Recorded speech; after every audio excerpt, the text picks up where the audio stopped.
Bonsoir à tous, mes tzadikim, c'est David Toledano qui vous parle. On a pu, à la demande de beaucoup d'entre vous, mettre en ligne l'audio du cours de lundi dernier. On a eu beaucoup de problèmes techniques, on a perdu la vidéo. Donc, par contre, on a l'audio. Donc, voici l'audio, il n'y a pas d'image, mais en tout cas, accrochez quand même vos ceintures. Le message est très fort, je pense, même si la qualité un peu moins. En tout cas, priez pour moi. Priez pour moi si vous pouvez. David Ben Esther, il y a beaucoup de bâtons dans les roues pour ces cours et ça pourrait être d'une aide précieuse. En tout cas, le cours de l'audio, il est pour Bezrat Hashem, la Refoua Shlema de Claude Moshe Ben Yvet Léa et les Louis Nishmat Leavdil de Bellara Odette Bat Fortuné Messaouda. Bonne écoute et Hashem Ishma entraîne. Maintenant, dans la paracha précédente, ok, Yaakov lui-même, il utilise le mensonge. Yaakov qui est Midat Haemet, c'est-à-dire la vérité, lui-même il se déguise en Esav pour voler les brachot. Ok, et c'est là que nous maintenant on doit comprendre que face à un monde de vipères, face à un monde de serpents, nous-mêmes on doit utiliser cette force, la force du serpent, ok, pour pouvoir contrer tout ça. Et c'est ce qu'Hachem il attend de nous maintenant. Ok, donc accrochez vos ceintures. On va détailler, on va Bezrat Hashem développer. Donc je vous amène faire un petit voyage Bezrat Hashem et je vous ramènerai bien sûr chez vous après tout ça. Ok, donc qu'est-ce qui s'est passé avec Yaakov? Je vous rappelle ce qui s'est passé dans la paracha donc, de la semaine dernière. Yaakov, regarde, entre les deux parachiotes, on est Yaakov qui utilise le mensonge et Yaakov qui se confronte à Lavan par rapport au mensonge.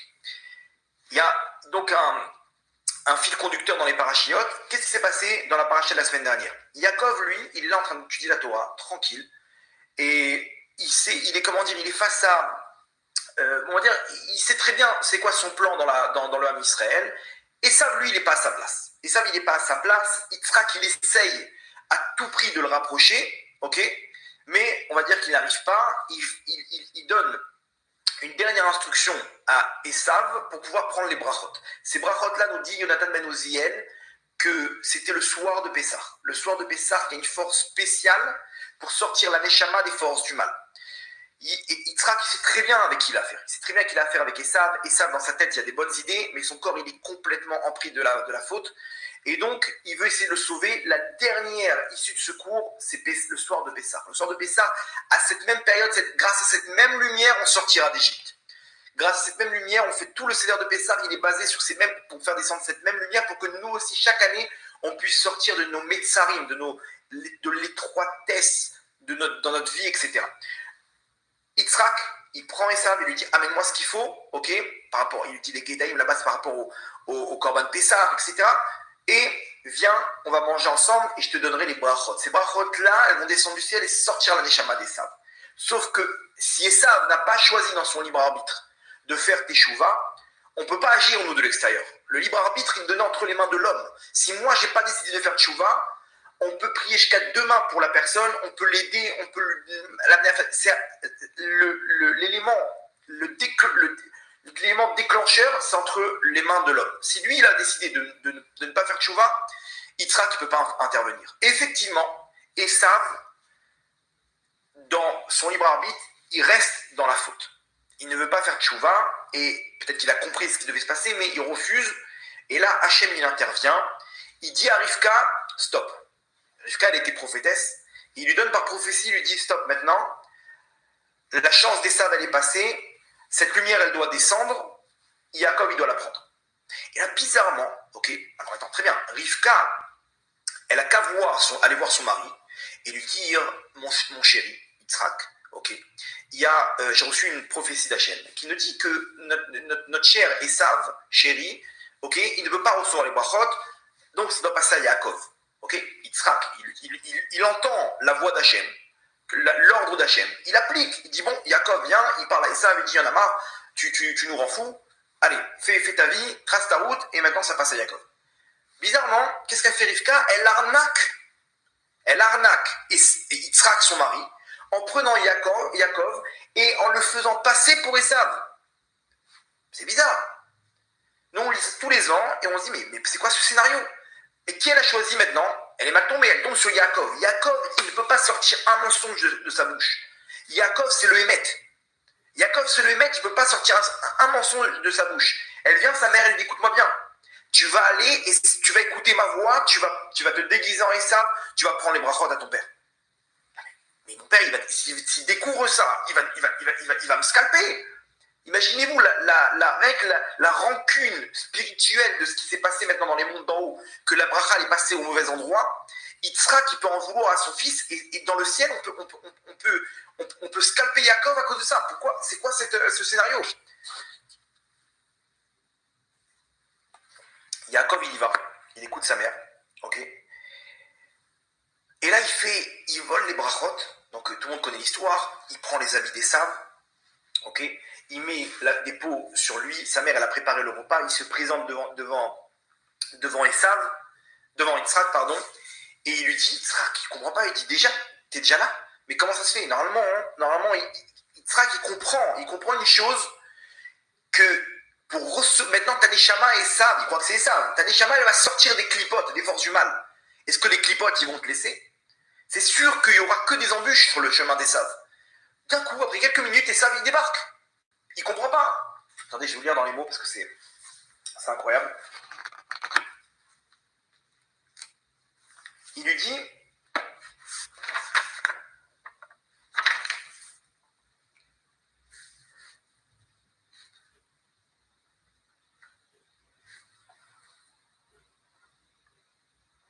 voilà. Vayavo el Aviv, il arrive Yaakov devant son père. Vayomer Avi, Vayomer Ineni, il lui dit donc, me voici. Et Yitzhak lui dit, Miata Béni, qui es-tu? Comme ça, qui es-tu? Voilà, tu m'as demandé, je suis là. Il ne peut pas faire le lien que c'est Esav. Vayomer Yaakov el Aviv, Anochi, Esav Bechorecha. Je suis. Alors, en hébreu, on dit Anochi, je suis, virgule, c'est-à-dire je suis, c'est-à-dire moi, c'est moi, Yaakov, ok? Virgule, Esav, c'est ton premier-né. Qu'est-ce qu'il a menti? Il n'a pas menti. Il a fait une grosse arnaque, mais il n'a pas menti. Ok? Asitika Sherdi Bartaïla, j'ai fait comme tu m'as demandé. Koumna, lève-toi, je t'en prie. Sheva Ve'achela Mitsedi, viens et mange de ce que je t'ai préparé. Ba'avour Tevachani Nafshechak, afin que tu puisses me bénir. Vayomer Yitzhak el Beno, il dit à son fils, Mazé Miartal Imtso Béni. Comment tu t'es dépêché pour trouver? Zé béni Esav, Imlo, c'est toi mon fils Esav. Il ne comprend pas Yitzhak. Il dit, mais comment t'as fait aussi rapidement que ça? Comment les clipotes, ils t'ont laissé faire tout ce. D'arriver comme ça, tranquille, au Seder de Pessah. Il comprend. T'es sûr que c'est toi Esav? Et là, il vient, il se rapproche de lui, à Kol Koler. Yitzhak, on ne parle pas d'un bleu, on ne parle pas d'un débutant. Yitzhak, il comprend très bien de quoi il s'agit. Mais Yitzhak, il fait le lien, et là, il a compris, vous allez voir ce qu'il a compris. Maintenant, Rivka, elle lui donne les habits. Rivka là-bas, elle lui dit une chose, elle lui dit, je t'en supplie, Ve'ata, maintenant mon fils, béni, Shema Bekoli. Écoute ma voix. Pourquoi maintenant? Et pas que maintenant et pas à un autre moment? À l'époque, oui, j'aurais pu ne pas écouter ta voix. Maintenant, je dois écouter ta voix. La chère animée de sa votra, ce que je vais te dire. Et elle lui dit aussi une autre chose. Vato merlo imo, alay ki la techa, mon fils. Béni. Ta klala, s'il te fait une klala, ton père Yitzhak, elle est sur moi. N'aie pas peur. Fonce, mon fils, et prends les brachot. Et Yaakov, il prend les brachot. Ok? Et il récupère tout ça et ça. Alors, pour comprendre ce qui se passe, donc il est où le Hémet? Elle est où la vérité? Et ça, et Yaakov, en tant que, comme le serpent, il a comme une langue de vipère. Il est venu, il a menti pour pouvoir récupérer les brachot. Comment on peut expliquer cette histoire? C'est incompréhensible. Alors on va dire non, il n'a pas menti, etc. Mais d'accord, mais pourquoi une arnaque? Pourquoi un scénario pareil? Pour comprendre, il faut ouvrir ce que dit le Harizal, ok? Il nous ramène ça dans Sefer Alikoutim là-bas, Shar Alikoutim là-bas sur le Pasouk. Et il nous ramène, écoutez bien, accrochez-vous bien, il nous ramène qu'en fait toute cette histoire, pour la comprendre, il faut savoir, il donne un élément. Tout ça, c'est une histoire de Gilgoulim. C'est-à-dire que ici, le scénario, il est venu ni plus ni moins que réparer la faute d'Adam Arishon. la faute d'Adam Arishon, quoi, ils ont dû faire tout ça pour récupérer ce qui a été le dommage qui a été fait à la faute d'Adam Arishon. Effectivement, nous dit le Harizal, sachez que tous ces acteurs-là, que ce soit Rivka, Esav, Yaakov, Yitzhak, ce sont ni plus ni moins que ils sont revenus dans le même scénario que la faute d'Adam Arishon pour réparer. Waouh, ok, alors c'est-à-dire, vas-y, détail. Qu'est-ce qui s'est passé à la faute d'Adam Arishon? Tout le monde connaît l'histoire, je vous raconte brièvement. La faute d'Adam Arishon, c'est un fruit, le fruit du Da'at, ok, Etzad Da'at, qu'Hachem il a ordonné à Adam de ne pas toucher, de ne pas manger, pardon, ok, sinon ce jour-là il mourirait, ok, il serait renvoyé du Gan Eden. Bon, il y a plein d'explications, etc. On va pas rentrer, on va le faire un peu terre à terre, et après juste pour comprendre un peu le scénario. Est venu le serpent et il a réussi à convaincre Chava, la femme d'Adam, de manger le fruit. Elle a mangé le fruit et elle a donné à son mari Adam, ok, de goûter, et les trois, ils ont été maudits par Hachem. L'homme, il a reçu 10 klalotes, 10 malédictions, ok, etc. La femme, elle a reçu 10 malédictions, ok. La terre, le serpent 10 malédictions et la terre 9 malédictions. On a combien? 39 malédictions. Donc, de cette histoire, il y a 39 malédictions qui sont tombées sur la création. Ok? Selon la Kabbalah, c'est la chute des étincelles qui se trouvaient dans Adam Arishon, ok? Qui sont tombées par l'intermédiaire du Nachash, qui est le représentant des peuples du monde. Ok? Chava, c'est la représentante des femmes, des étincelles des femmes. Et tout ça, il y a eu ce scénario qui ont fait tomber donc, les étincelles dans la terre qui est la malchoute, et ce qu'il y a sous la terre, les clipotes, les forces du mal, ok? Donc on a cette malédiction qui est ni plus ni moins que l'absence de bénédiction qu'il y avait sur Adam Arishon, que si il ne touchait pas aux fruits, il aurait réussi son rôle sur terre, et donc il aurait pu amener la lumière voulue dans la création. La faute, elle a amené l'inverse, 39 donc malédictions sur la création entière. Ce sont les étincelles qui tombent dans les forces du mal. Jusqu'à aujourd'hui, on est là pour réparer. Ok, ça c'est l'histoire. Maintenant, regardez, on refait le même scénario avec Yaakov, vous allez comprendre. Accrochez-vous bien, vous allez voir comme c'est hyper précis. Le scénario, il est qu'on doit récupérer les 39 bénédictions qui sont tombées. On doit les ramener ils sont tombés dans les forces du mal, il faut les ramener dans la Kedusha. Ok, remarquez bien la bracha que fait Yitzhak. Yitzhak, lui, il a le rôle intermédiaire on va dire, d'Hachem. C'est-à-dire, lui, il donne la bracha. Qui donne la bracha? La bracha, elle vient d'Hachem. Yitzhak, c'est l'intermédiaire. Entre guillemets, c'est lui qui va passer les brachot qui sont tombés. Ok, il va les transmettre. Qu'est-ce qu'il dit, Yitzhak, comme brachot? Veiten lecha Elokim mital hashamaim. C'est quoi mital hashamaim? Tal, c'est la valeur numérique de 39.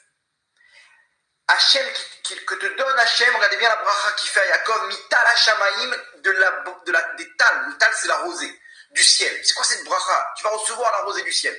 Ok, ça me fait rien. Que mon champ il soit un petit peu humide. C'est ça la bracha. Non. Ici, il y a une allusion. Tal, c'est la valeur numérique de 39.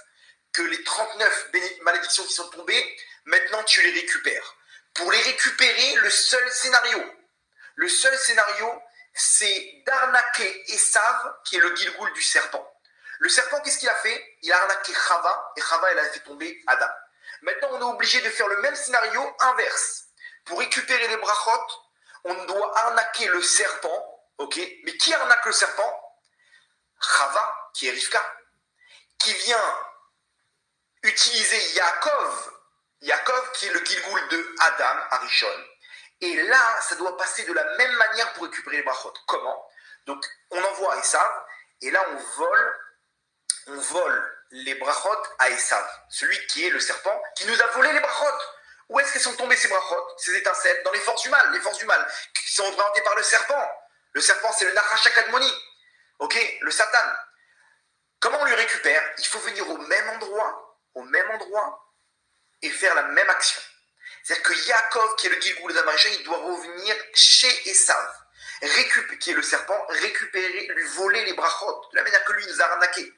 Et il a fait tomber les brachot. Nous, on doit l'arnaquer au même point, descendre au même point que lui, l'arnaquer et récupérer les brachot.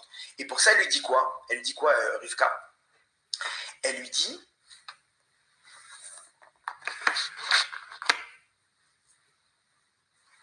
Attendez, je vais noter là.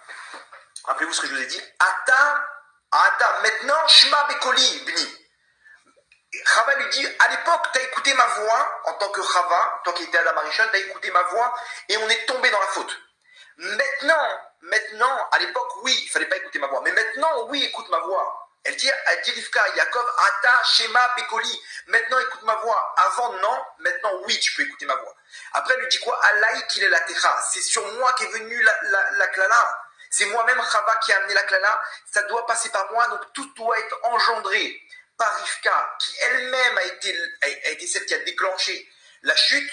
Elle doit revenir, Chava, en tant que Rivka, et enclencher donc la récupération des brachot. Donc elle doit elle-même aller voir Yaakov et lui dire de récupérer les brachot.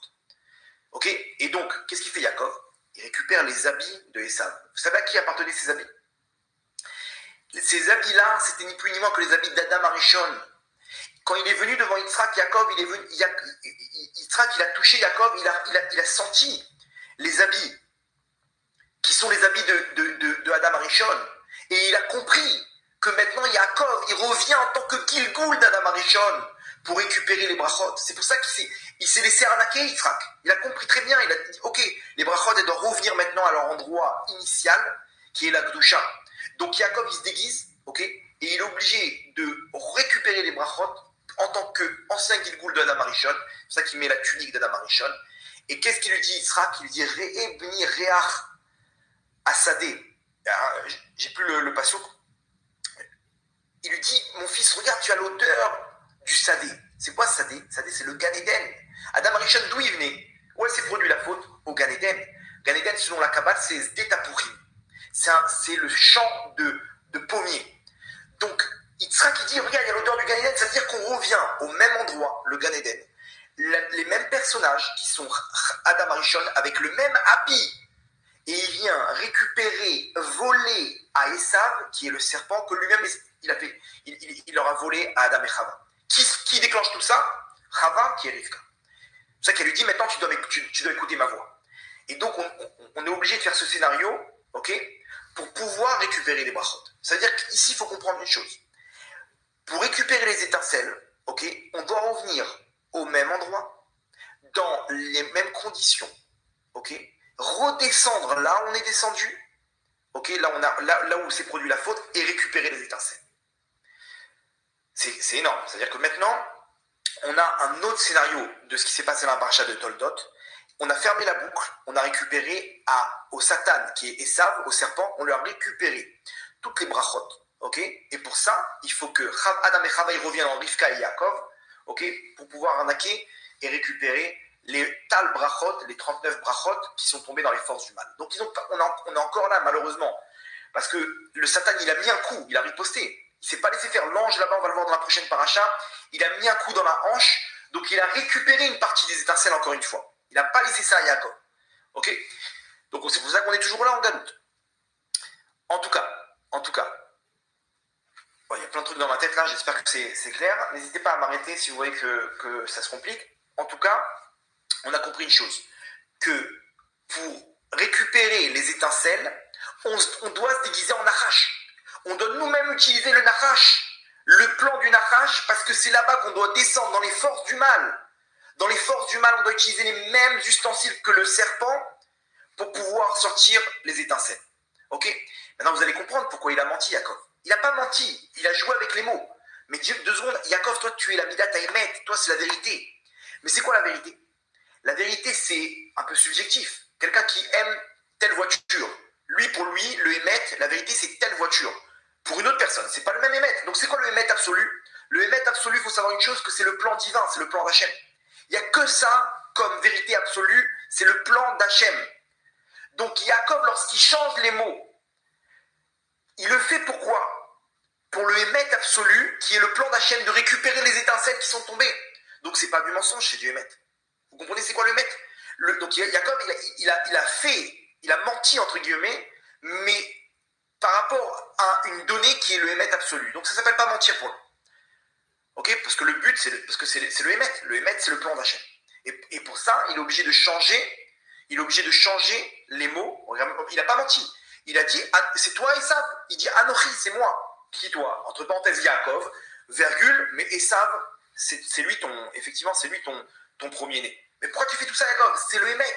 C'est ça le émet, le plan d'Hachem, de récupérer les étincelles. Aujourd'hui, on est dans la même situation. On est, les sages, les kabbalistes, les mekoubalim, ils disent que ce monde-là, dans lequel on se trouve, c'est ni plus ni moins que le ventre du serpent. Beten anachash. Chacun d'entre nous, on a le même rôle que Yaakov de récupérer les brachot, nos brachot personnels. Okay, chacun de nous,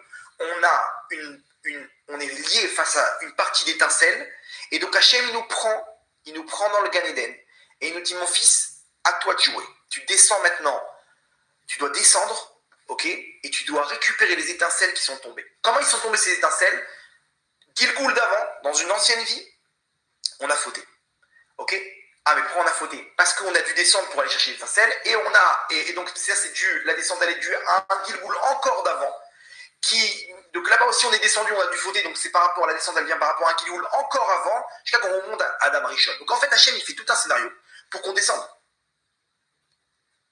Comment ça? C'est-à-dire que c'est voulu? Oui, c'est voulu par Hachem. Pour ça, il nous fait descendre par la faute pour qu'on récupère les étincelles. Et là, on descend, ok, dans tous, chacun d'entre nous, si on est dans ce monde-là, c'est qu'on a quelque chose à réparer, ok, ou plus exactement, maintenant vous avez compris qu'on doit récupérer nos étincelles de notre Neshama. Et donc, nos sages appellent ce monde-là le Beten Anachash, le ventre du serpent. Le ventre du serpent, pourquoi? Parce que de la manière que le serpent il a volé toutes les étincelles à Adam Arishon, on doit redescendre à l'endroit du serpent et utiliser les mêmes ustensiles que le serpent pour pouvoir récupérer les étincelles et finir notre rôle sur Terre. Ok? Une autre explication pourquoi on appelle ça le ventre du serpent, parce qu'en fait on est entouré par les forces du mal. En haut, on a ce qu'on appelle Klipat Noga. Pour atteindre les mondes d'en haut, on est séparé par des forces du mal qui ont le nom de Noga. Noga, c'est un mélange entre le bien et le mal. Okay. En bas, en dessous de la terre, on a les 3 Klipot Téméot, 3 forces du mal. Okay. Ça, c'est 3 forces du mal où là-bas, il y a des étincelles très très grandes et c'est en profondeur qu'on va les chercher. Ça, c'est la dernière génération, okay, qu'on appelle les Neshamot du Tohu, qui vont aller les chercher. Et ça se passe à Gaza. Quel rapport? Comment tu relis Gaza maintenant avec l'histoire? Attendez, je vous explique. Ok, donc juste pour finir.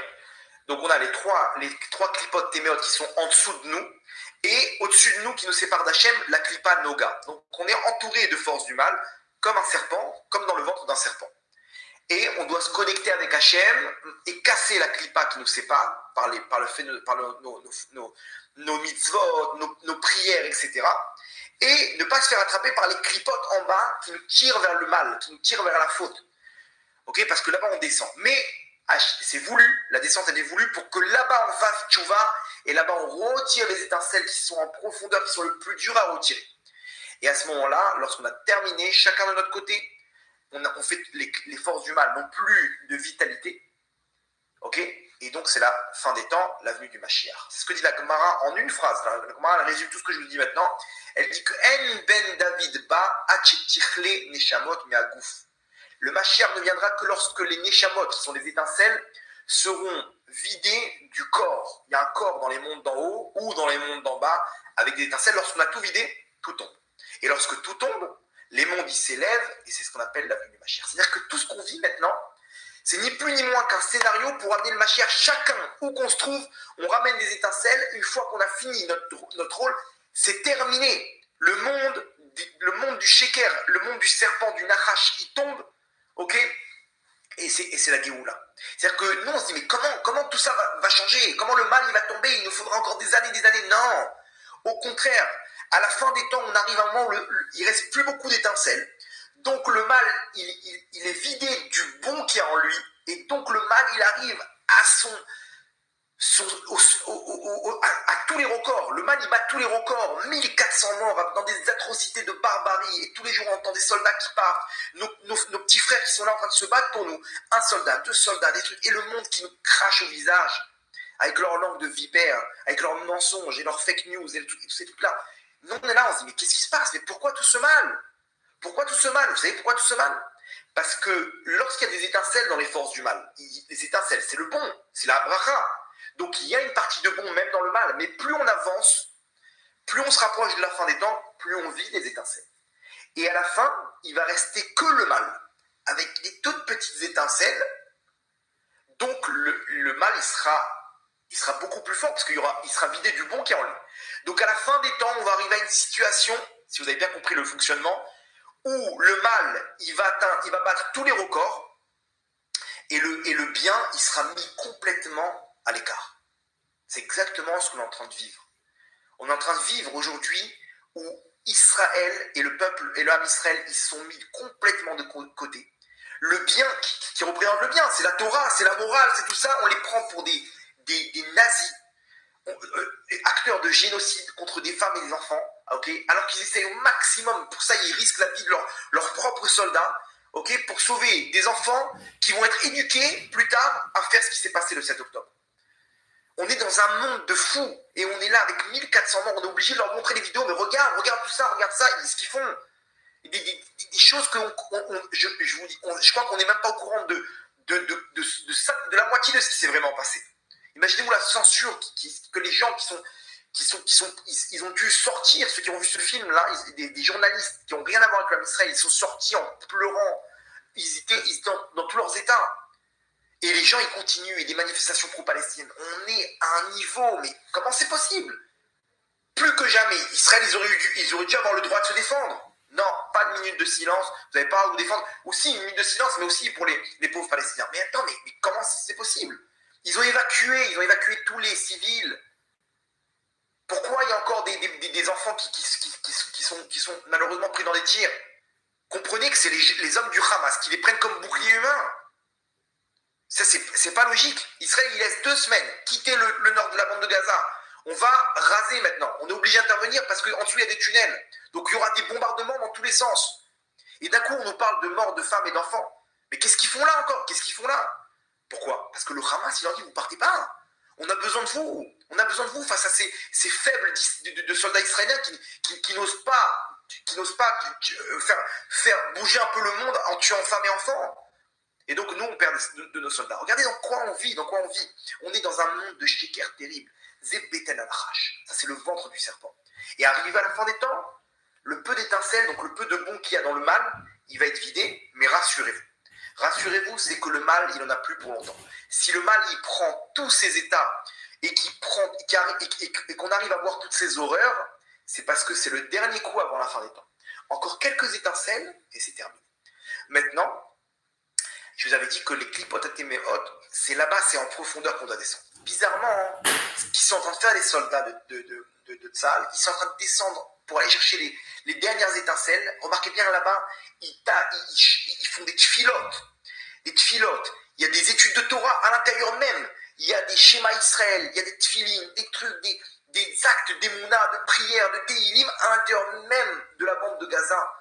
Là-bas, ils sont en train de récupérer les dernières étincelles. Où sont les otages? En profondeur, là-bas, dans les tunnels. C'est pas pour rien, ces otages-là, c'est des neshamot, c'est des étincelles très, très, très, très grandes. Ces gens qui sont partis, l'Oaléno, c'est des étincelles très, très grandes qui devaient descendre en profondeur et subir les souffrances qu'ils ont subies, malheureusement, pour pouvoir réunir les dernières étincelles. Ne vous inquiétez pas, on va les voir très prochainement, ces gens-là. Parce qu'on est à la fin des temps. On est à la fin. J'espère que c'est la fin. Bon, mais dans ta chaîne, qu'il n'y ait pas encore d'autres étincelles encore pires que ça, que le mal ne nous réserve pas encore malheureusement un autre round dans toute cette histoire. Mais il faut comprendre qu'on doit descendre pour aller chercher ces dernières étincelles. Et ça se passe à Gaza. Pourquoi Gaza? Ok, là vous allez voir, quand on scanne tout le Tanakh, il se passe un truc à Gaza. Un épisode dans le Tanakh, il se passe à Gaza. Je reprends un petit peu de Emouna. Quand on se calme tout le chasse, on arrive à Shimshon. Shimshon, le guerrier Shimshon, Shimshon Agibor. Lui, il se fight, écoutez bien, tout seul à Gaza. C'est-à-dire qu'il est en plein Gaza, tout seul, et il massacre les Pélishtim. Alors, je vous invite, vraiment, même pas, je vous en supplie, regardez ce cours qu'on a fait il y a 2-3 mois qui s'appelle « Les combattants du Mashiach ». Là-bas, on ramène toute l'histoire de Shimshon Agibor. Vous allez voir, ça va vous donner beaucoup d'infos sur ce qu'on est en train de raconter sur les étincelles. C'est exactement le travail qu'a fait Shimshon. Shimshon, il a fait le travail du Mashiach. Shimshon, ça veut dire un petit Shemesh. Shemesh, quand on dit en hébreu, dans la langue hébraïque, lorsqu'on dit une connotation petite, okay, une petite connotation du mot, on rajoute donc Shemesh, Shimshon. Okay. Par exemple, un toit Gag, un petit toit Gagon. Okay. Shemesh, le soleil, qui est à l'image du Mashiach. Shimshon, le petit soleil. Pourquoi? Parce que Shimshon, il avait ni plus ni moins que le rôle du Mashiach. Que le Mashiach, c'est la valeur numérique de Nachash, de serpent, qui doit récupérer les étincelles dans le Nachash. Il doit faire, rappelez-vous, le Nachash, ce qu'il a fait pour faire tomber les étincelles, le Mashiach, qui a la même valeur numérique, il doit faire le même travail, c'est le travail dans le chemin inverse. Donc il doit descendre pour récupérer. Shimshon, je vous fais l'histoire en rapide, ok? Shimshon, il a une force surnaturelle, parce qu'il a une Kedusha, il a une sainteté immense. Il y a un ange qui va voir sa mère et qui lui dit « Fais attention, il ne doit pas se couper les cheveux, il ne doit pas boire de vin. » Il a ce qu'on appelle la Kedusha du Nazir. Ok, donc vraiment, je vous invite à voir ce cours-là. Les combattants du Mashiach, vous allez voir, on explique en détail ce qu'il a voulu faire. C'est incroyable, vraiment incroyable. On ramène ça, on ramène une autre dimension et on ramène une autre dimension dans cette histoire et vous allez voir en détail. Là, je ne peux pas vous faire tous les détails, mais je vous invite à voir le cours. Donc, Shimshon, lui, il grandit, il ne touche pas au vin, il ne touche pas à tout ça, etc. Et il a une force surnaturelle. Bizarrement, il descend à Ashkelon et dans les villes du sud, okay, dont Gaza. Et là-bas, il se marie avec des femmes qui sont des Philistines, okay, des Philistins. Et là-bas, il se bat spirituellement et aussi matériellement. Il doit descendre là-bas dans des actes qu'il fait, okay, matériel, où il se marie. Attends, Shimshon, c'était un des Gdoléador, c'était un des grands de la génération, c'était un tzaddik énorme. Okay, il a besoin d'une femme, de convertir une femme qui se trouve chez les ennemis. Où il va prendre une femme d'un grand rave, tu te maries avec elle, tu fais une famille comme tout le monde. Non, Shimshon, il a un plan en tête. Il a un plan en tête et il descend et il va à Gaza, il se marie avec 3 femmes. Okay, la première, il lui fait un sale coup. La deuxième aussi, et la troisième, Dalila, c'est la pire, elle lui coupe les cheveux, elle lui fait perdre sa force. Et là-bas, on connaît toute l'histoire tragique où Shimshon, il meurt, mais avec lui, il arrive à récupérer les étincelles parce qu'il est descendu pour récupérer les étincelles. Son rôle, rappelez-vous, c'est le rôle du Mashiach. Il doit descendre et récupérer les étincelles. Maintenant, la deuxième femme, l'histoire, elle est ni plus ni moins qu'à Gaza. Qu'est-ce qu'il fait à Gaza? C'est un épisode dans le Tanakh où Shimshon, il descend seul pour faire quelque chose à Gaza. Ok, donc on est dans Shoftim, Perek, chapitre Tetzaïn 15, le premier verset. Vayeler Shimshon Azata. Et Shimshon, il descend à Aza. Vayar Shamisha, et il voit là-bas une femme, Zona, prostituée. Vayavo Eléa, et il la prend comme femme. Il la prend comme femme, on ne sait pas s'il la convertit. La première, il l'a convertie. Ok, la deuxième, on n'a pas de détails. Mais on parle d'une femme, donc d'une Pélishtim, et une Zona, une prostituée. C'est-à-dire qu'il a pris une femme de la rue. Ok, il a vu chez elle des étincelles. C'est-à-dire qu'il fallait descendre dans les clipotes à Téméot. Je vous rappelais, c'est la faute. Là-bas, c'est sûr qu'il n'a pas fauté. Mais il a dû la convertir, il a dû faire ce qu'il faut, mais il est parti chercher dans la basse classe, chez les ennemis d'Israël, ok, et une prostituée. Qu'est-ce que tu fais, Shimshon? Qu'est-ce que tu fais? Regardez la suite. La Azatim, les morts, ils ont dit donc aux habitants de Haza, Bah Shimshon, il est là, Shimshon, il est parmi nous, c'est le moment d'intervenir. Bah Shimshon, Hena, Vaya Sovu, et ils se sont donc retournés vers lui. Vaillé Ervulo, et ils ont fait un guet-apens. Kol Alayla, toute la nuit, ok, Béchar Haïr, donc toute la nuit ils l'ont attendu, ils sont réunis des soldats, les Pélishtim, parce que c'était le moment où jamais pour pouvoir en découdre avec Shimshon. Et ils se sont mis Béchar Haïr, à l'entrée de la ville, là-bas ils ont fermé la porte, vous savez, c'est les grosses murailles Et là-bas, il y a deux grandes portes qu'ils ont fermées. Ils se sont mis là-bas. Quand ils disent il va sortir, il va voir la porte fermée et on va l'attraper, on va le tuer. Vaïtrachachou, donc ils se sont tus, ils se sont mis en silence. Kol alayla, toute la nuit, les morts. Ad or aboker, on va attendre jusqu'à le petit matin. Vayar genuhu, et on va le tuer. Ok, donc ça c'est le plan magnifique. Il est là, il est coincé, il n'a pas où sortir. Il va arriver au petit matin pour sortir, on va l'attraper. Regardez la suite. Vaishkav Shimshon ad, en plein milieu de la nuit, Shimshon il ouvre les yeux. Vayakom bechatzelayla, et il se lève. Écoutez bien la suite. Il arrive en plein milieu. Non, il a compris très bien, il a senti le guet-apens. Il se lève en plein milieu de la nuit et il est devance. Et il arrive pour sortir à l'entrée de la ville de Gaza. Et là-bas, il y a des portes. Écoutez bien la suite. Vayechoz bedaltot sha'ar ha'ir, et il attrape les portes de Gaza. C'était une force de la nature, Shimshon. Ou bishte à mezuzot, et avec les deux frontaux, c'est-à-dire qu'il n'a pas démonté la serrure. Il a pris la porte et tout le contour de la porte, des murailles. Vaïsaem, et il les a déracinés. Ima Beriar, avec la serrure. Il n'a pas besoin d'ouvrir la serrure, il a pris les deux portes avec lui. Vayasem al-Ktefav, il les a mis sur son épaule. Il portait ça à bout de bras sur ses épaules. Vayalem, il les a montés al-Rosha'a, au-dessus de la montagne. Asher al-Pene Chevron, face à Chevron. Chevron, ça a un lien. Donc, là, on ne comprend rien. Déjà, on voit la force de la nature qu'il était, Shimshon. C'est au-dessus de la nature. Il avait une force spirituelle, Shimshon. Il a démonté la porte. Il les a mis KO, les mecs. Ils étaient là. Ils étaient prêts à intervenir avec leurs épées. Ils ont vu d'un coup comment il a déraciné le truc. Ils ont dit, bon, laisse tomber. Vaut mieux pas s'occuper de lui. Maintenant, il y a des allusions. Je ne vais pas rentrer dans tout ça. Je vous invite encore à voir le cours. Là-bas, j'explique. C'était 60 amas et 30 mètres elle faisait 30 mètres, ces portes. 60 amas, ça représente la matérialité. Il a déraciné toute la matérialité qu'il y avait dans Gaza. Dans Gaza même, il les a portés, il a ramené tout ça dans la Gdusha, qui est Hebron, qui représente donc la Malchoute. La Malchoute, c'est Hebron, ok. C'est le territoire de Yehuda qui reprend la Malchoute. La Malchoute, c'est la Gdusha. Donc lui-même, il a montré par là que l'acte qu'il a fait avec cette femme-là, c'est ni plus ni moins qu'il a déraciné toutes les étincelles qui se trouvent dans Gaza, et il a ramené ça, ok, dans la Gdusha. Donc il faisait des opérations Shimshon, seul face au monde, seul face à toute une armée. Il avait besoin de personne.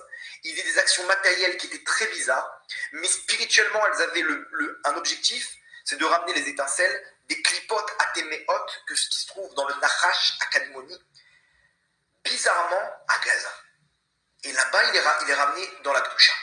Donc aujourd'hui, on est en 2023, on a une partie du Ham Israël qui sont à Gaza et qui descendent matériellement eux aussi dans des tunnels, ok, pour aller chercher des juifs qui sont en captivité, qui ont en eux des étincelles puisque ce sont des Neshamot. Et là-bas, on essaie de les récupérer et les ramener en Israël. C'est un prix qui vaut cher. Les forces du mal, ils ne laissent pas faire ça. On n'a pas la même force que Shimshon. Pourquoi ? Malheureusement, on n'a pas la même Kedusha que Shimshon. Shimshon, quand est-ce qu'il a perdu sa force ? Quand il a coupé ses cheveux. Donc il a enfreint une des règles de la sainteté du nazir, qui est de ne pas couper ses cheveux. Donc la force du Ham Israël, elle dépend de sa Kedusha. Quand les soldats ils partent là-bas, nous-mêmes, on peut leur donner des forces. Comment ? Par la Kedusha du Ham Israël. Malheureusement, on voit ce qui se passe, le manque de Gdusha, le manque de Tzniout. Il y a marqué Hachem va yitaler b'machane, Hachem il est avec toi dans ton camp, il t'aide, Hachem il fait des miracles. Il est là pour nous sauver, il ne doit pas avoir un seul cheveu du Ham Israël qui doit tomber normalement. Quand on entend un mort, 2 morts, 3 morts, c'est à cause de nous. Donc à quel niveau ? À cause de la Gdusha. Parce qu'il y a marqué Veshav Macharicha. S'il y a ce qu'on appelle Ervat Davar, Veshav Macharicha.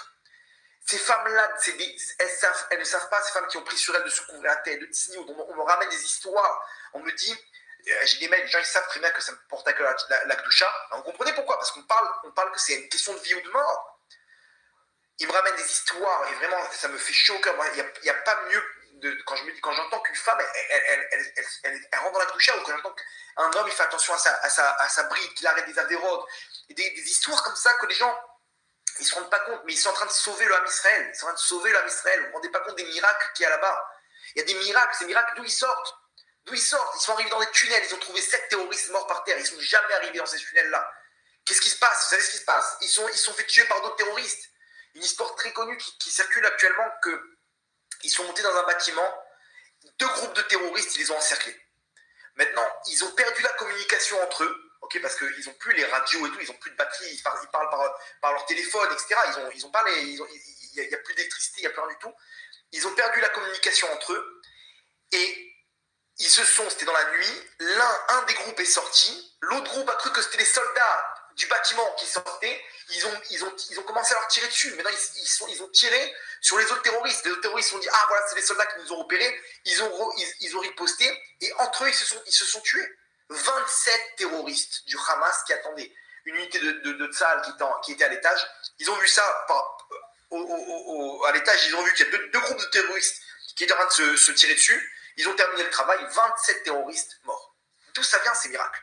Et combien de témoignages de gens qui interviennent, ok? Ils voient des gens avec une barbe blanche, ils voient quelqu'un en train d'étudier la Torah, un mec en train d'étudier la Torah, il dit, qu'est-ce qu'il fait ce mec-là en train d'étudier la Torah en plein cœur de Gaza? Il s'approche de lui, il dit, rentrez pas dans ce bâtiment, il est plein d'explosifs. 2-3 histoires comme ça qui circulent. Est-ce que c'est vrai? C'est pas vrai? Je sais pas. Mais en tout cas, il y a des miracles. Malheureusement, il y a aussi des choses terribles. Mais pourquoi on n'arrive pas à Gaza là-bas à réussir? Pourquoi on n'arrive pas comme Shimshon à avoir cette force? Parce que Shimshon, quand est-ce qu'il a perdu sa force? Lorsqu'il est tombé. Il est tombé spirituellement dans la Kedusha. Donc c'est pour ça, Rabotai, je vous en supplie, continuez encore et encore dans la Kedusha, encore et encore. Quand une femme, elle vient, elle se couvre la tête, elle dit que ce soit pour la tzlacha du Ham Israël. Elle ne se rend pas compte que cette lumière, elle vient donner la force à nos soldats. Vraiment, on est là, on est triste, mais qu'est-ce que tu fais pour ça? Qu'est-ce que tu fais pour ça? Quand on entend qu'un soldat il tombe, ou 2 ou 3 ou 4 soldats, on doit, nous, se réveiller et encore ajouter des efforts et des efforts. Bon, au Hachem, il y en a qui le font. Si vous êtes dans ce truc-là, vous êtes dans le droit chemin, vous êtes en plein dedans, vous êtes en train de sauver des vies. Vous êtes en train de sauver des vies. Mais si vous connaissez encore des femmes ou des gens qui sont tombés ou qui n'arrivent pas dans la doucha, c'est le moment de les renforcer et leur dire, fais ça pour l'Am Israël, fais ça pour les soldats. Parce que nous, on est là en train de se plaindre, et je suis triste, mais tu peux, c'est entre tes mains, c'est entre nos mains, Rabotai, c'est entre nos mains. Ok, maintenant regardez comme c'est fort. Shimshon, il vient de quelle tribu? Shimshon, c'est la tribu de Dan. Dan, on dit sur lui, Dan, la Torah nous dit sur lui, Perek, même tête, 49, chapitre 49, verset Yud Zayin, Yehidan, que Dan y soit Nachash al-Ederer, comme un serpent sur le chemin. Un serpent sur le chemin, ok, il est là, il se balade, on ne fait pas attention à lui, il est tout en bas. Le serpent, il descend tout en bas. Et qu'est-ce qu'il fait ce serpent-là? Donc, Dan, il a une particulier de ce qu'on appelle Ratso Veshov. Il monte tout en haut et il descend tout en bas. C'est le serpent. Ça, c'est le rôle du serpent. Le serpent, il est tout en bas. Aujourd'hui, vous savez pourquoi? Parce que le rôle du serpent, c'est comme Shimshon. Il descend tout en bas, il récupère les étincelles et il remonte en haut, il fait tomber la force du mal. Comment? Yehidan Nachash al-Ederer, que Dan soit ce serpent-là sur le chemin, Anosher Ikvesus, qui mord les talons du cheval, va y Paul Rorvo Achor, et que le cavalier il tombe à terre. Donc lui, Dan, il a cette capacité du serpent. Voilà, le serpent, comment il revient. Rappelez-vous ce qu'on a dit, le serpent, c'est le Mashiach, que nous-mêmes, on a cette prina de Mashiach, chacun d'entre nous, aller chercher les étincelles pour faire avancer la Géoula. Comment on va chercher ces étincelles? Quand on descend. On descend. Et là-bas, ce qu'on fait, les mitzvot, la teshuva, la kdusha, etc., on va chercher les étincelles et on fait tomber le cavalier qui est sur le source, qui est sur le cheval. Donc c'est les forces du mal, elles tombent, et là c'est la vue du Mashiach. Ça c'est le rôle du serpent. Donc c'est dur, ok, on est en plein dedans, on vit des jours qui sont terribles pour l'Am Israël. Pourquoi? Parce qu'on est en train de descendre. On est en train de descendre et on entend des histoires et des histoires et des histoires. Cette descente, ok, il faut qu'on se rassure en disant que c'est ni plus ni moins que le rôle du serpent qui descend, mais il ne faut pas rester là-bas à pleurer, à se morfondre sur notre sort. Non, non, non. C'est là qu'on doit lever nos manches. Et comme Shimshon, on utilise toute la force qu'on a pour récupérer les étincelles. Encore des prières, encore de la doucha, encore, on se bat. Où qu'on soit, dans ce monde-là, on est face à des épreuves terribles, parce qu'on est les dernières Neshamot, on est les Neshamot du Tohu, c'est les Neshamot qui sont pris des forces du mal, on doit descendre tout en bas, on est la dernière génération, on doit descendre dans une génération qui n'a jamais existé, une génération où on voit des choses terribles, on voit des choses incroyables, pour descendre dans les dernières étincelles et récupérer. Donc, on a des traumatismes, on est dans des délires terribles, des noms de Malach Kabbalah, ADHD, des problèmes de concentration. Il n'y a jamais eu ça, des traumatismes, des OCD, et je ne connais pas les termes en français, mais des trucs psychologiques, ok, où on est tous dérangés.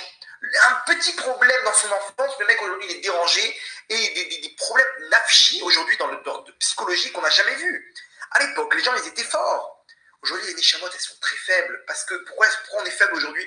Parce qu'on est des neshamot du Tohu, des neshamot empris de mal, empris de clipotes.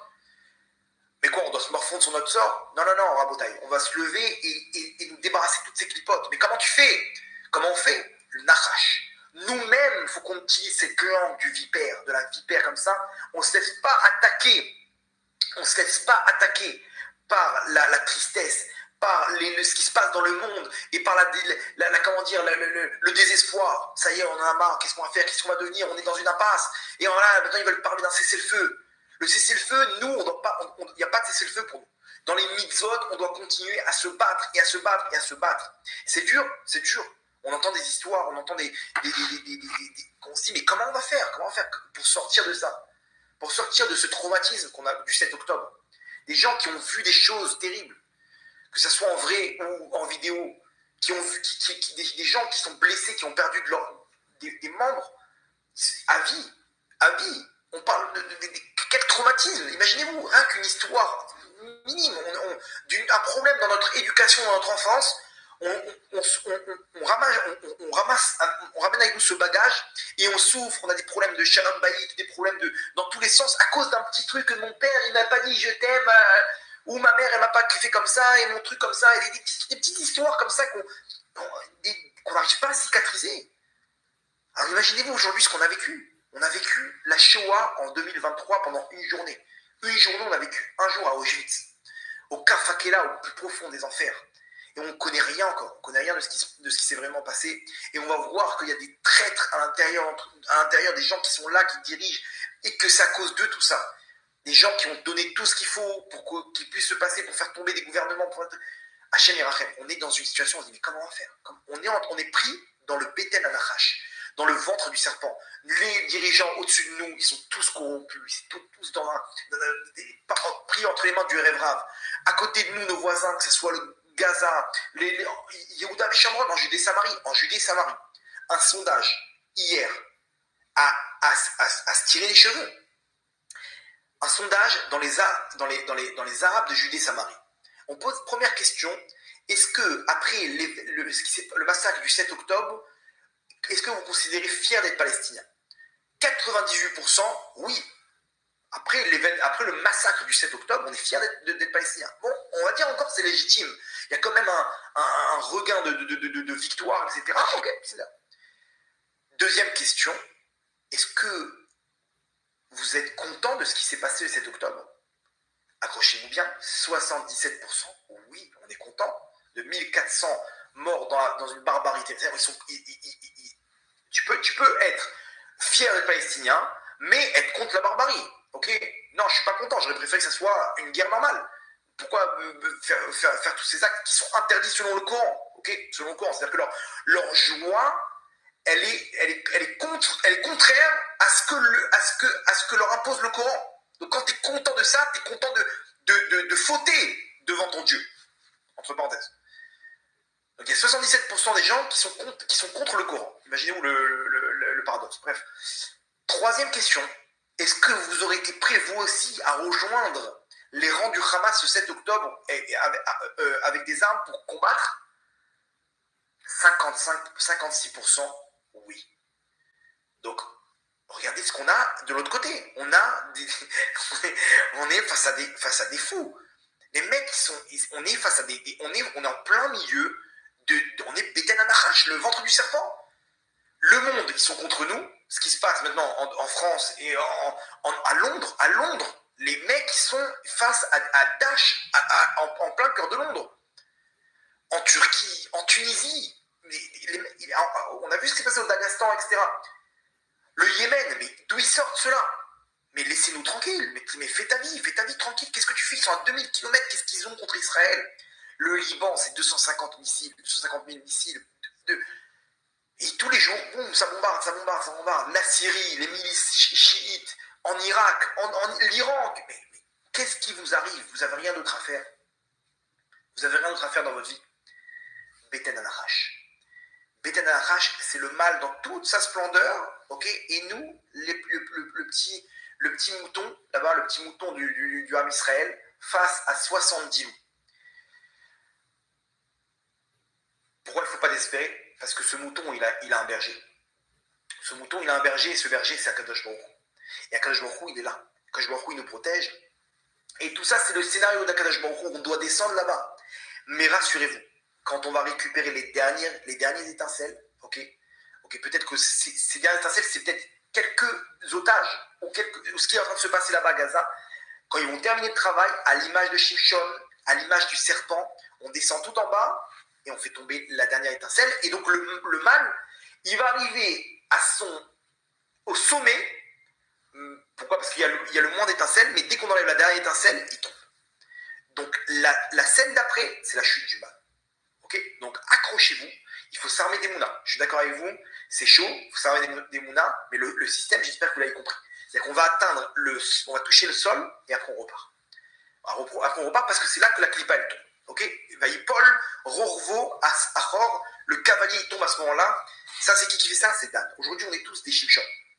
On est tous seuls face à ces étincelles, seuls face à tout ça.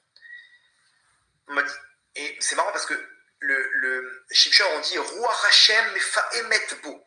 L'esprit d'Hachem, il est mefaemet bo, il rebondit en lui. Ce terme mefaemet, ça veut dire Paramon. Paramon, c'est une cloche. Une cloche, c'est gauche-droite. C'est-à-dire, on descend et on remonte les étincelles. On descend. Si votre vie, elle fait partie de ça, une fois vous êtes tout en bas, et une fois vous êtes tout en haut, proche d'Hachem, plein d'émouna, ok? Ça veut dire que vous êtes en train de faire des actions, d'aller chercher des étincelles, vous descendez et vous remontez. L'homme Israël, il est en train de vivre exactement la même histoire. On descend très très bas. Pourquoi? Parce qu'on va chercher les dernières étincelles. Et c'est pour ça que peut-être qu'on peut répondre. Ils m'ont dit qu'il y a un Mahamar du Rabbi qui dit que à vos dates, à Nitzotzot, Istaima. Le travail de récupérer les étincelles, il s'est terminé. Ok? Il y a 40 ans, il a dit ça. Et comment c'est possible? Aujourd'hui, on voit encore que les forces du mal, ils sont présentes. Elles sont présentes. Comment c'est possible? Aujourd'hui, on peut répondre, ok, très facilement, que ce qu'il a dit, le Rabbi, que ça s'est terminé. Ok, il y a plusieurs réponses. Le Rabbi, toute sa vie, il a fait des actions pour récupérer ces étincelles. Le Rabbi savait très bien comment opérer. Il envoyait des gens avec des défilines, avec des matzot. Il opérait spirituellement dans le monde pour récupérer ces étincelles.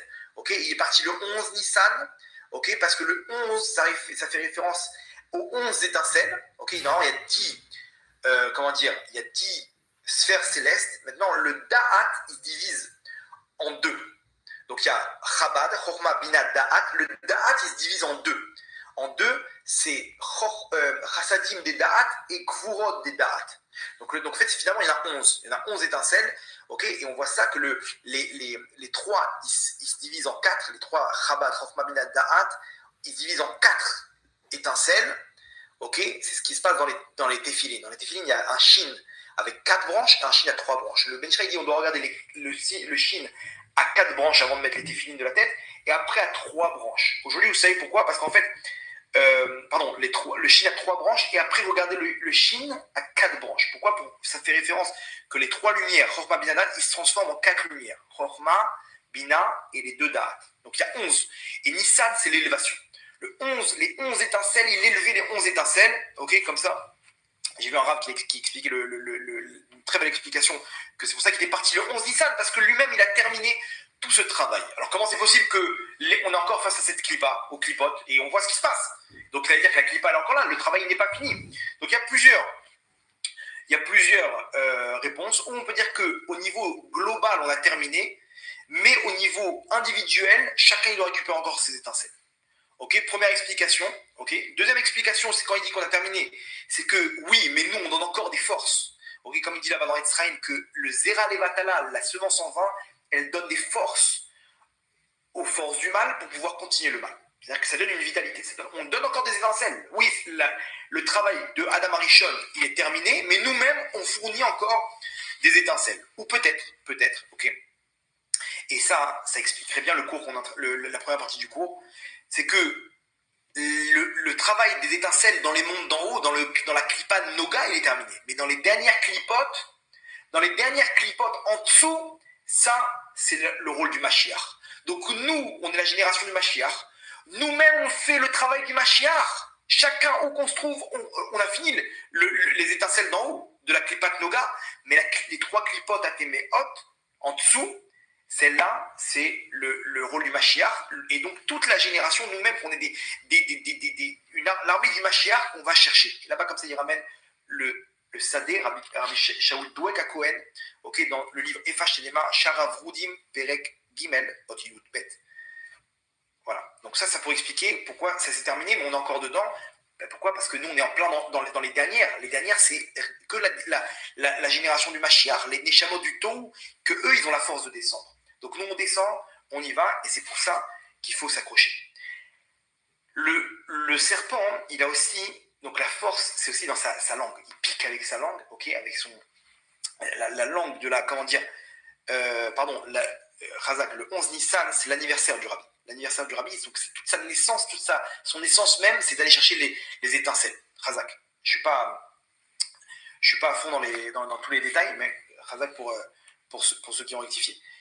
Donc, qu'est-ce qu'on disait? Ouais. Le serpent, il a une capacité aussi avec sa langue. La langue, remarquez bien, elle va, même là où il descend, il va chercher ce qu'il a récupéré. Ok, il peut tirer la langue, il récupère l'objet et la retirer. Ça, c'est à l'image des tfilotes. Les tfilotes, il faut savoir une chose selon la Kabbale. Les tfilotes, c'est ce qui récupère les étincelles. Les tfilotes, elles récupèrent les étincelles. Quand un homme sur terre, il prie, il ramène des étincelles. Imaginez-vous tous les soldats qui sont à Gaza aujourd'hui. La quantité de tfilotes qu'il y a. Imaginez-vous leur maman à tous ces soldats, leur papa, leurs frères et sœurs, leurs proches qui sont en train de bombarder en tfilotes. La tfila, c'est ni plus ni moins que la force de récupérer les étincelles. 2 éléments pour récupérer les étincelles, c'est la tfila et l'étude de la Torah. Quand une personne elle prie, elle récupère les étincelles. Donc toute filote, toute action qui a un rapport avec les étincelles, il doit être automatiquement associé à la tfila. Ok? Un malade, ok, ça a un rapport avec des étincelles. Donc là, si vous avez bien compris qu'à Gaza, il y a des étincelles qui sont très très profondes, donc on doit inonder de tfilotes. C'est ce qui est en train de se passer avec les soldats qui sont sur place et à distance avec tout le Ham Israël. Pour construire une maison, sa famille, pour bâtir une famille, ok, il faut pourquoi un homme et une femme ils se marient? Ni plus ni moins que pour la mitzvah de Pérou Urvu. Pérou Urvu, c'est d'amener des enfants. Le mariage en lui-même, c'est pas une mitzvah. C'est comme construire une souka. Une souka, tu as construit la souka, ça s'appelle Ersher Mitzvah. C'est pas une mitzvah. T'as embelli la mitzvah qui aura le soir de Soukot de manger ton kazaït de pain dans la souka. Vous comprenez? De s'asseoir dans la souka. Cette mitzvah-là, elle commence avec la construction. La mitzvah d'amener des enfants, elle commence au mariage. Pour ça, il faut se marier. Ok? Il faut se marier. Pour se marier, c'est ce qui s'appelle Ersher Mitzvah, d'amener des enfants. La mitzvah, c'est d'amener des enfants. D'amener des enfants, c'est amener des étincelles, ok, sur terre. Donc, pour ça, il faut prier. C'est pour ça qu'il y a des problèmes des fois pour trouver leurs zivoug, des gens, parce que tout dépend de la tfila. Là, il y a des birourim, il y a des étincelles à ramener. Donc il y a des étincelles à ramener. Pour ça, il faut prier. Et là, vous allez comprendre pourquoi Léa avait aimé Léa racote. Les yeux de Léa, ils étaient gonflés parce qu'elle n'arrêtait pas de pleurer. Attends, il y a une question à $1 million. Rachel, elle pleure, ok, aussi. Hachem, il lui dit Mini kolech mi bechi venaich mi dim'a. Hachem, il dit à Rachel, Rachel, arrête de pleurer. Ne pleure pas. Par contre, Léa, elle pleure. Hachem, il lui dit pas de s'arrêter de pleurer. Ve'ene Léa racote. Léa, elle pleure.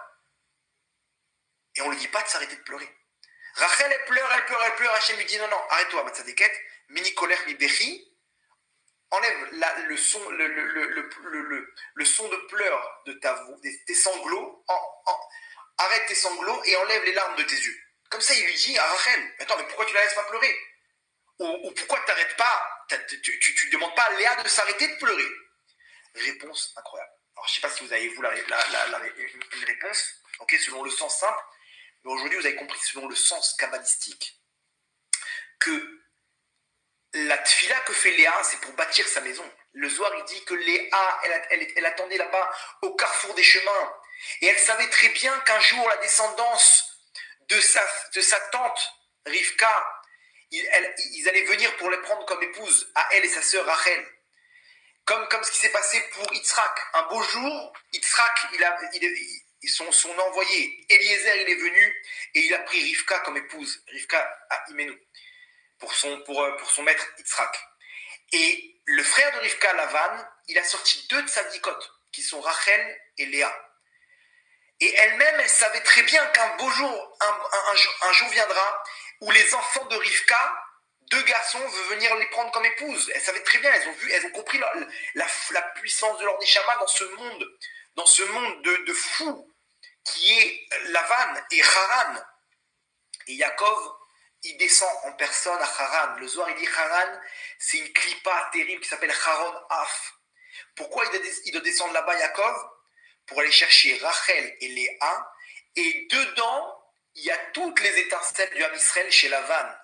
Et c'est pour ça que du jour au lendemain, quand est-ce qu'il part? Quand il voit Pnei Lavan, Lokitmol Shimshom. Il voit que la face de Lavan, elle n'est pas comme les jours d'avant. Pourquoi? Parce qu'il a vu Yaakov qu'il n'y a plus d'étincelles chez Lavan. Donc maintenant on peut partir. Il a récupéré toutes les étincelles là-bas, ce qu'il a fait avec le menu et gros bétail là-bas, avec le menu bétail, il a récupéré toutes les brebis. Ça, c'était les étincelles du Ham Israël qui étaient coincées dans la clipa de Lavan, de Haran. Lavan, ce menteur qui a essayé d'arnaquer Yaakov, finalement Yaakov, il a réussi à arnaquer Lavan et à récupérer toutes les étincelles, dont ces 2 neshamot qui sont Rachel et Léa. Maintenant, Léa, elle demandait aux gens qui venaient de Canaan, elle entendait que lui, il est venu de Canaan, cette personne-là. Donc elle allait le voir et dit, dis-moi, est-ce que tu sais si Yitzhak et Rivka, ils ont des enfants? Oui, ils ont 2 jumeaux. Bizarrement, comme vous. Rachel et Léa, c'est 2 jumelles. Ok, et comment? Mais alors, Léa, c'était la plus grande. Elle pose la question, elle dit, comment il est l'aîné? Ouh, Esav, c'est un fou furieux, c'est un mafieux. C'est un tueur en série. Le mec, il des femmes et de l'idolâtrie. Elle attrape une syncope. Elle dit, mais c'est pas possible. Quoi, mon mari, c'est un fou. Et par contre, il y a un deuxième Yaakov. Ouais, c'est une perle, un tzaddik. Léa, elle s'est dit, moi, je veux me marier avec le tzaddik. Elle savait pas que le plus grand avait. Il y a un tzaddik et un rachat. Qu'est-ce qu'elle a fait, Léa? Elle a commencé à prier. Maintenant, pourquoi on l'a pas empêché de prier? Parce qu'elle prie pour bâtir sa famille, pour son zivouk, pour amener des enfants, pour amener les tribus d'Israël. Pour ça, c'est des étincelles. Pour les étincelles, chaque prière, elle compte. On ne peut pas l'empêcher de prier. Maintenant, Rachel, pourquoi on l'empêche de prier? Parce que Rachel, elle prie dans un moment où il faut faire preuve d'émouna. Elle dit, Hachem, quand est-ce qu'ils vont être libérés, tes enfants? Quoi? Tu doutes de la suite des événements, Matzadika? Là, c'est pas la prière. Ta prière, c'est un manque d'émouna, Rachel. Arrête de prier, sèche tes larmes, Matzadika. Pourquoi? Veshavu banim nikvulam, parce qu'ils vont revenir, les enfants, en Géoula, ils vont revenir sur leur terre. Sèche tes larmes, Matzadika. c'est la suite des événements. Donc là, oui, on doit prier, oui, on doit se battre, on doit ramener les étincelles, oui, on doit voir le bon chez chacun d'entre nous, voir la bonne étincelle. On est en plein cœur des forces du mal, les dernières étincelles à la bataille. Il ne faut pas perdre le nord. Il ne faut pas perdre le nord. Il faut absolument se battre pour aller chercher toutes les étincelles, à l'image du serpent. Okay, donc ne pas se laisser abattre par les langues de vipères qu'il y a autour de nous. On est en plein cœur du béten à Nachash. Au contraire, on utilise les mêmes armes, pour aller chercher les étincelles. Comme un Nachash, comme le serpent, on descend et on récupère les étincelles. Comment on descend? Prière, tzniut, ktusha, mitzvot. On se bat, mais comme Jacob, il est parti, il est descendu, il a réussi à récupérer les étincelles. Shimshon lui-même est descendu, Vaïdan, Nachash Anederech, comme un serpent. Nous aussi maintenant, on va recopier ce qu'ils font exactement. Ils utilisent les armes du serpent pour nous faire du mal, mais on ne va pas désespérer. On se remplit de force pour aller chercher nos soldats, pour aller chercher nos otages, nos frères, et pour aller chercher derrière tout ça les dernières étincelles. Oui, mais qu'est-ce qui va se passer avec le Liban?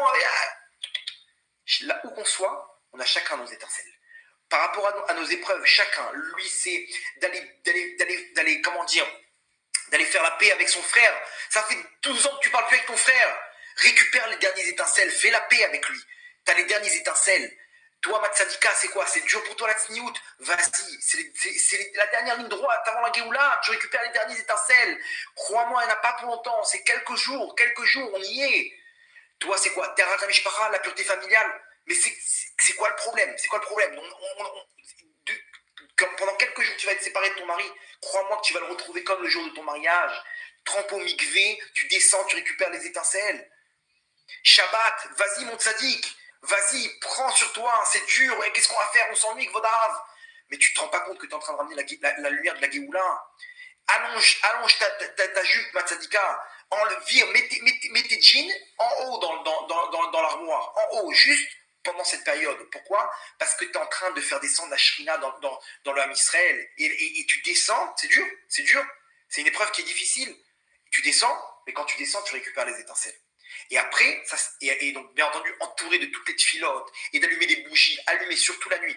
Je vous conseille de prendre un tzaddik que vous aimez bien, vous allumez une bougie pour lui, vous donnez une tzedaka pour lui, surtout après Chatzot, donc 11h30 à peu près en Israël, et vous allumez une bougie pour un tzaddik et vous lui demandez d'aller chercher lui les étincelles. Les tzaddikim peuvent descendre plus facilement que nous, et ils peuvent descendre et chercher les étincelles. Vous savez comment ça se matérialise? Par des miracles, on voit où les soldats ils voient des tzaddikim avec des barbes blanches, on voit des tzaddikim en train de prier. Allez savoir que c'est pas Rabbi Nachman, c'est pas le Rabbi de Lubavitch qui sont là-bas, c'est pas des gdolé ador qui descendent eux-mêmes et qui prennent l'apparence comme ça pour sauver les chayalim et aller chercher les étincelles.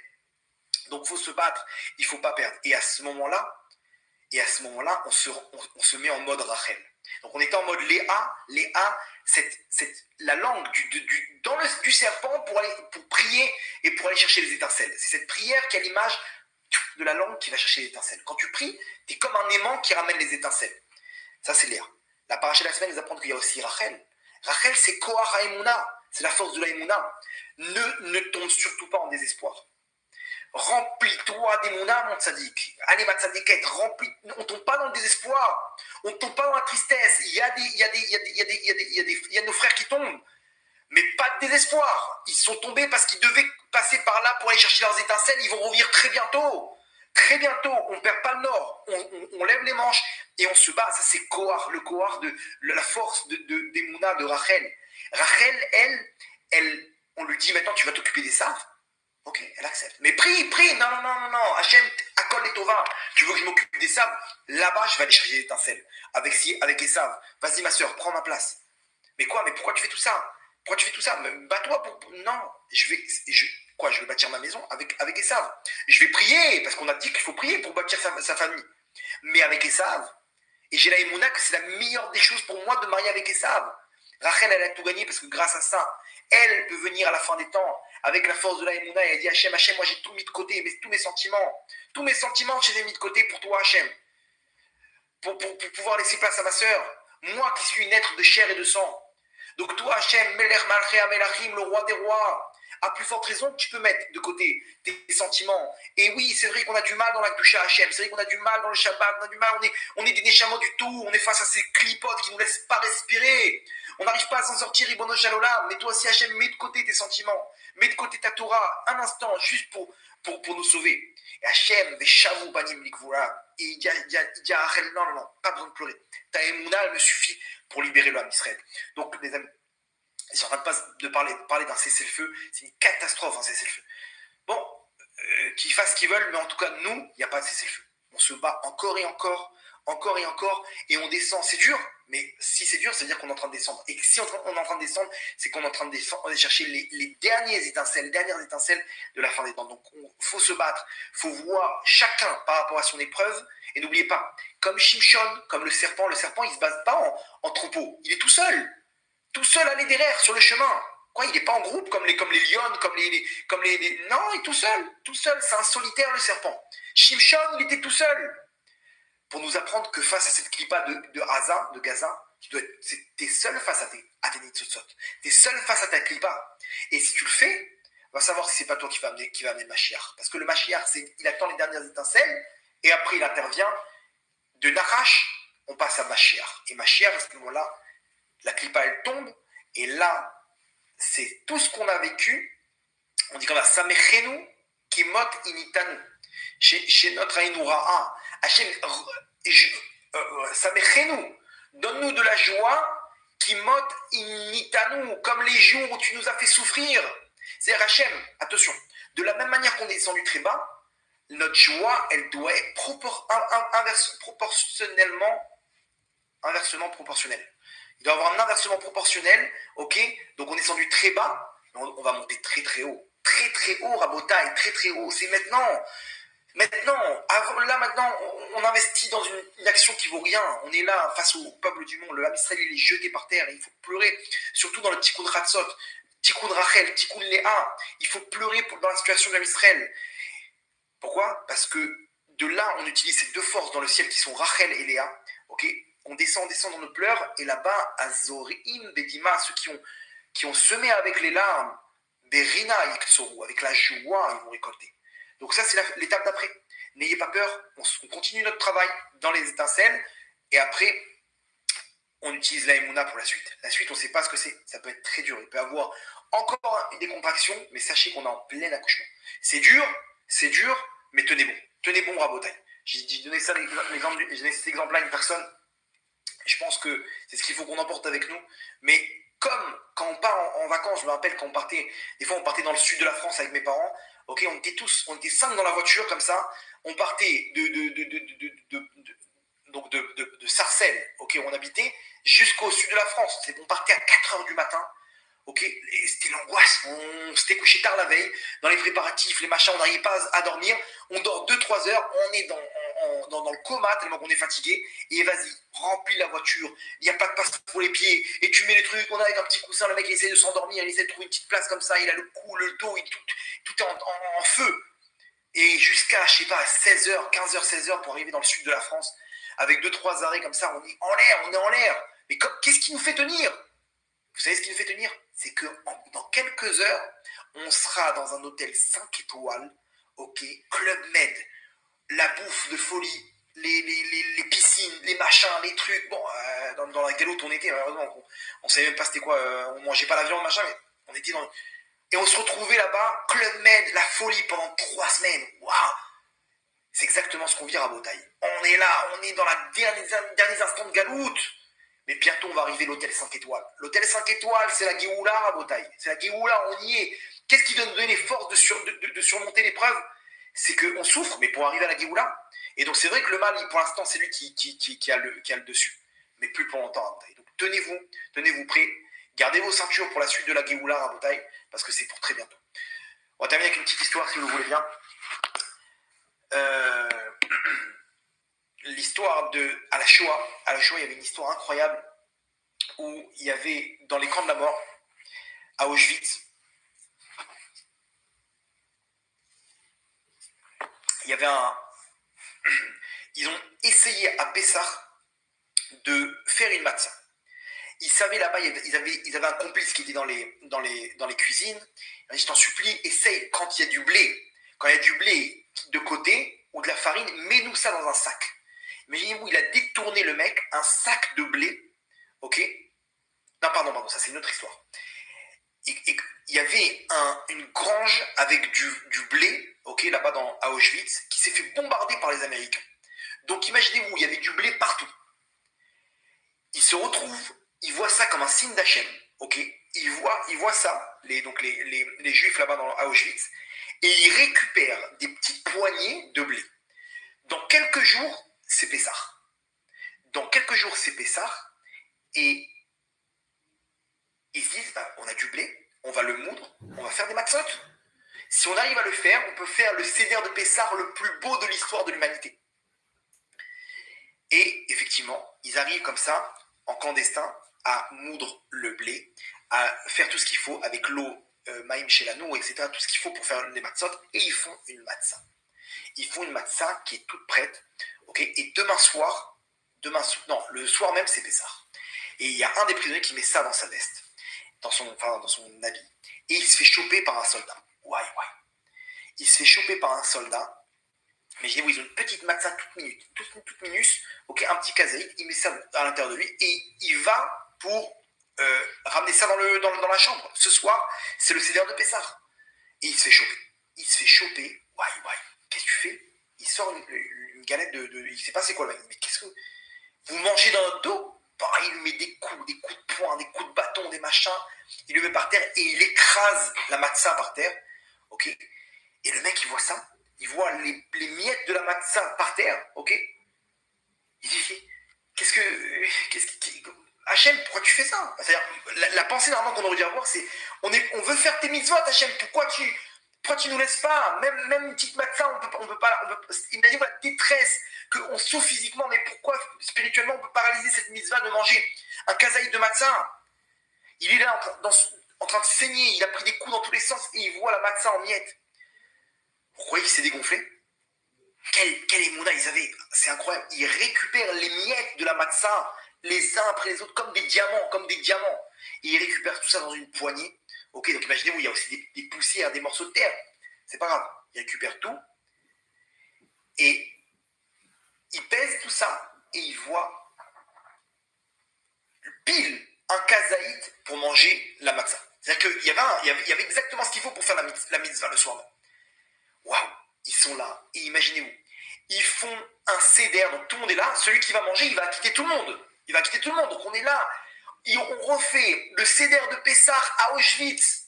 Dans ce seder de Pessah, on dit Avadim Aïnou Bemitzraïm, on était esclaves en Égypte. Imaginez-vous les pleurs qu'il y avait là-bas, où ils sont esclaves maintenant à Auschwitz. Mais ils ne perdent pas la émouna. Hachem, tu vas nous libérer un jour, tu vas nous libérer. Ils font descendre cette lumière, ils font tout ce qu'ils font. Là-bas, vous imaginez que le maror, l'amertume, elle était là à volonté, ok, mais ils ont cette matzah. Arrivé devant le kazaït, celui qui a réussi à récupérer donc lui, là, il débosse partout du sang et tout. Il y a un de ses amis, il lui dit, écoute-moi, je t'en supplie, laisse-moi faire la mitzvah. Laisse-moi manger ce kazaït et je te promets, devant des témoins maintenant, que la mitzvah, le salaire de la mitzvah dans les mondes d'en haut, elle est à toi. C'est-à-dire, je veux juste vivre cette mitzvah. Je veux juste vivre cette mitzvah en direct. Maintenant, le salaire de cette mitzvah, il est pour toi, devant des témoins. Il dit, non, oui, machin, je t'en supplie, commence à pleurer, il le supplie. D'un coup, il lui dit, mais qu'est-ce que tu t'en fiches? Le salaire, il est pour toi. Il dit, bon, allez, vas-y, je te laisse la mitzvah. Il lui laisse la mitzvah, l'autre il mange, il est là en train de déguster chaque morceau, il croque comme ça, tout le monde est là en larmes devant la scène. Ils ont réussi à faire le premier seder de Pessah à Auschwitz. Vous imaginez bien que les Américains, ils ont continué à bombarder et ils ont été libérés. Malheureusement, celui qui a mangé la matzah, il est mort juste avant d'être libéré, et l'autre, il a été libéré. Quelques années plus tard, il fait un rêve. Il fait un rêve où il voit son ami qui a mangé la matzah, qui lui dit en pleurs, il dit, je t'en supplie. Dans les mondes d'en haut, on m'empêche de monter. J'ai une place énorme, mais dans le Gan Eden, je peux atteindre une place encore plus haute que ça. Mais il me manque la lumière de cette matzah que j'aurais dû avoir. et je te l'ai donné. Rends-la-moi, je t'en supplie. Il lui dit, mais il en est hors de question. Hein, le pacte, c'est le pacte. Et et alors moi aussi, je vais te coincer dans les mondes d'en haut. Il lui dit non, il en est hors de question. Le lendemain soir, le même rêve. Il lui dit, je t'en supplie, rends-moi les mérites de cette mitzvah. Non, il en est hors de question. Jusqu'à qu'il va voir son rave. Donc lui, il est après la Shoah et tout. Il va voir son rave et il lui dit, Rave, qu'est-ce que je fais? Il lui dit, il faut demander à un grand d'Israël. Il demande ça à un grand d'Israël. Le grand d'Israël lui dit, si lui te demande ça, c'est que cette mitzvah-là, c'est ses étincelles à lui. C'est son rôle sur terre. Ne t'inquiète pas, quand tu fais le don de cette mitzvah, tu ne perdras rien. Au contraire, tu auras une mitzvah d'avoir donné ça, d'avoir libéré ton copain, ton ami, et automatiquement, toi aussi, tu vas avoir une grande lumière. Mais toi, tu ne dois pas avoir ces étincelles-là, c'est ces étincelles. Il dit, ok, il prend des témoins et il dit, je rends les mérites de la mitzvah de la matzah de Auschwitz, ok, de telle date, je les rends à telle personne. Et là, le soir même, il rêve, il voit son ami avec une grande lumière. Il lui dit, sache que je ne pouvais pas te le dire, mais grâce à ce que tu as fait, tu as une place encore plus haute que moi. Et moi, tu m'as permis aussi de monter dans les mondes d'en haut. Cette histoire, c'est exactement ce qu'on vit. On est là, à la fin des temps, en plein cœur à nous de ramasser les dernières miettes de ces mitzvot, les dernières étincelles. Et chacun, on a notre rôle sur terre. Ne croyez pas qu'on doit devenir des babas salés. Ne croyez pas qu'on doit faire tout. Chacun, on est face à nos étincelles. C'est ces étincelles-là qu'on doit aller chercher. C'est ces étincelles-là qui vont nous amener dans les plus hauts niveaux dans les mondes d'en haut. Et c'est ces étincelles-là qui vont amener la Géoula, Berachamim, Gdolim, Bezrat Hashem. Donc soyez forts. Tenez bon. Tenez bon, on y est. Ok, on est chacun face à nos étincelles. Ce qui est dur, c'est ça. C'est là qu'il faut mettre le paquet. Mais il n'y en a pas pour longtemps. Pourquoi? Parce qu'Hachem, il a décidé bientôt de libérer son peuple. Comme ce qui s'est passé à la sortie d'Égypte. On va vivre bientôt et on va oublier tous les miracles de la sortie d'Égypte. Tous les miracles, on les oublie parce qu'on va être dans un monde incroyable. Très bientôt, donc, Bezrat Hashem, avec la Géoula, Berachamim, Dolim. Baruch Adonai Leolam, Amen ve Amen.